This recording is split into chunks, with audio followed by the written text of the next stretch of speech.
G'day, I wanted to show you how to send or prepare a Google Earth image and send that to Heenan Doherty so we can give you a quote or we can discuss your project.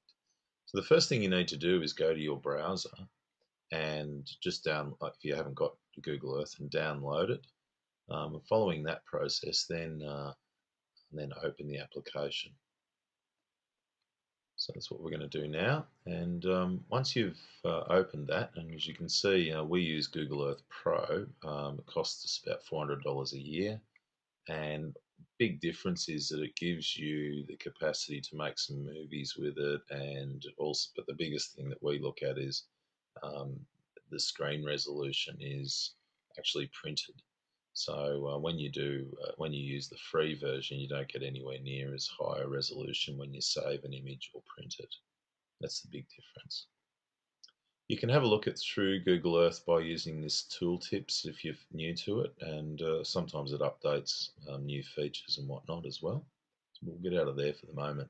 So head straight over to your search bar here and just pop in there the name of the locality of your property. So it's a good place to start. You can put in your address, but in some parts of the world, particularly in rural areas, we find that you can't necessarily go straight to your place. So just put in the locality. So we'll do that, and it says Epilogue, Victoria already, so we'll go to that. And it'll take you straight there. Now you've got that little icon there, which in our case is something we don't want. And what we'll do is get rid of that.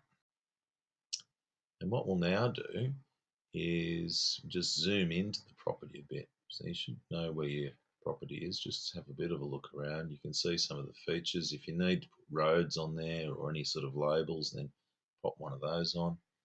As you can see, that puts some of the roads on. Doesn't have every road, but it has quite a lot. And we'll just zoom in. There's our place just there. Take a look at the age of the imagery, and that's down the bottom here. It tells you the image date, and it's 2002 in our case, which is quite a while ago.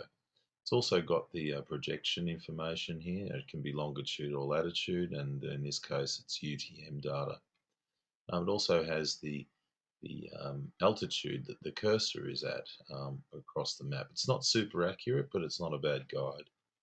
Right, now the purpose of this exercise is to generate a boundary map of this place. I'm just going to get rid of that road there. And what we'll do is we'll go up to the menu items here and click Add Path. So once you've done that, a little window will appear. First thing to do is to type in the name of the property and then underscore and then the name of the layer that you're putting on. So we're calling this a boundary layer. Now, what we'll also do is change the color of this. So I'll make this red. Okay. And then I want to make it a nice thick line. So I'm going to increase that to 2 pixels. Now, my tendency straight away was to go to OK. And in spite of the fact I've used this for years, I keep doing that. Don't do that at this point. If you do it, I'll show you what happens. It goes to here.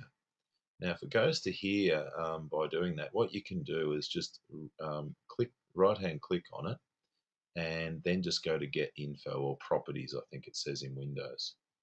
So you do that, and then you come back to the same window. You have to have that window open in order to do the editing of the map.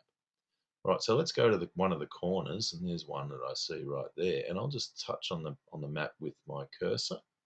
So you can go, so just drag across to the next corner. Wherever you put these nodes, a line follows the line style that you defined earlier. So we'll just go around to here. Now you'll stop a bit earlier than right on the end, because if you go to here, it won't draw the line. So just stop to the end and then grab that little one and then just go, and then it'll close it up. Now I'm not really happy with where that is. That needs to change just a bit. So I can put that there. If I want to put more nodes in, then I can do that as well, right? So you can do all of these things. Or if I want to get rid of that node, I can delete it as well, just by hovering on it. So that's basically the story. Now you click OK. Now go over here to the Places menu. Now click, right click again, and you get this menu here. Now what you can do here is directly email that out of the program. It'll go straight to you, whatever your default email browser or whatever they're called is. And then either that, or you can go to Save Place. So that's what we're going to do here. So Save Place. Now you can put that boundary name or that file name directly into whatever file manager you want. Keep it, or any folder you want. Keep it as a KMZ file. You can also change it to KML. There's a bit more data in a KMZ or KMZ for our American clients. All right, so just click Save. Now I'm going to exit out of here. I'll close that off. And what we're going to do is I'm just going to delete that for the purposes of my next exercise for you here. And I'll delete that one. Right. Now what we're going to do is I'm going to close Google Earth. I'm going to go to the File Manager. And I'm going to go to my Clients folder, which is where I had that there. Now there's that KMZ file. Now if you can record it here. Now of course if you're doing an email, then you can just attach that to your email and send it to us. But if I send you a file in the future, then you can simply go to your email or wherever the file is and download it, and then come to here and then just open it from here. And this is what will happen.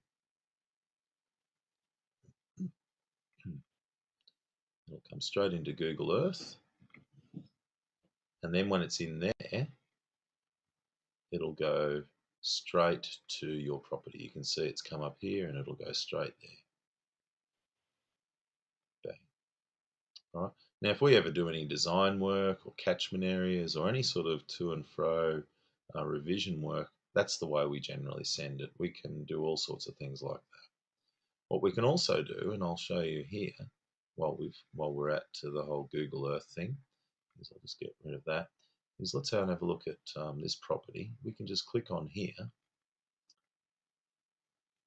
come across Bass Strait to Tasmania, to a client's property we've got down there. Now that takes us straight there. Now once we're there, and we can prepare this for you, is what we can do is put a topographic map over the top of that.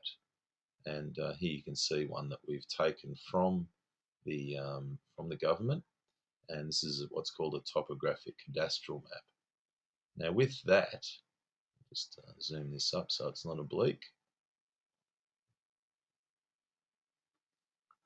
Once we're in there, we can then do an overlay of your contours and your boundary, depending on the data that's available. So here's this property here. We wanted to get a bit of a full catchment. So what I did was, one, marked in the boundary, just as I showed you there. And two was we marked in all of the contour lines in a yellow color because there was good contrast.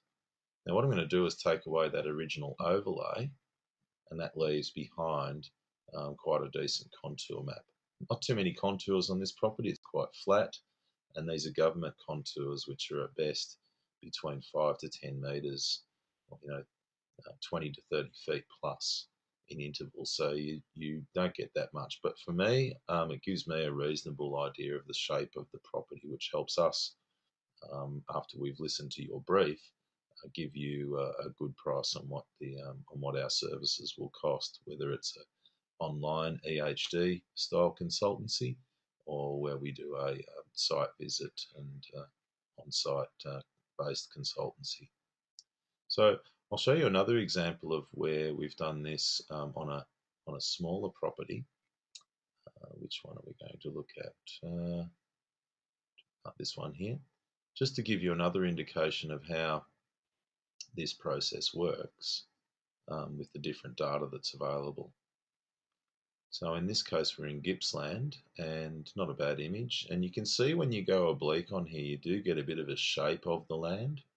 And for people like me who've done so many designs, I can read that landscape pretty easily and get a very good idea of what can and can't happen. The elevation information that's in here helps me as well. And it certainly also helps when you have a really high quality high resolution image, as we do here. This is a 2012 image, so it's quite recent and quite good. Now on this one, we've got the boundary placed. I'll just straighten that up again as well. When you go navigating from place to place, Google Earth tends to go oblique on you, so that's just the way it goes. And then what we'll do is we'll overlay onto that the government data, and so you can see now I can get a lot of this information off online, and then I can quite simply overlay it onto here and then get a true shape of the property. Again, these are 10-meter contours, but that's fine for what I need to work with as a starting point. If we determine that you need a survey, well, then we'll get one later on. We'll get you a quote and we'll sort that out through various providers. But that's basically the process. And so once we've done that, even this one here, I can send that to you now. I can just go through the same process and email it to you or save it as a place and then just email it and it'll come up on the screen and you just click on it and it'll open it straight into Google Earth with all of this imagery there. All right, well, thanks very much for today, and we look forward to getting your inquiries. And if you do have any troubles, well, then don't hesitate at all to give us a contact, and we'll help you out. All the best.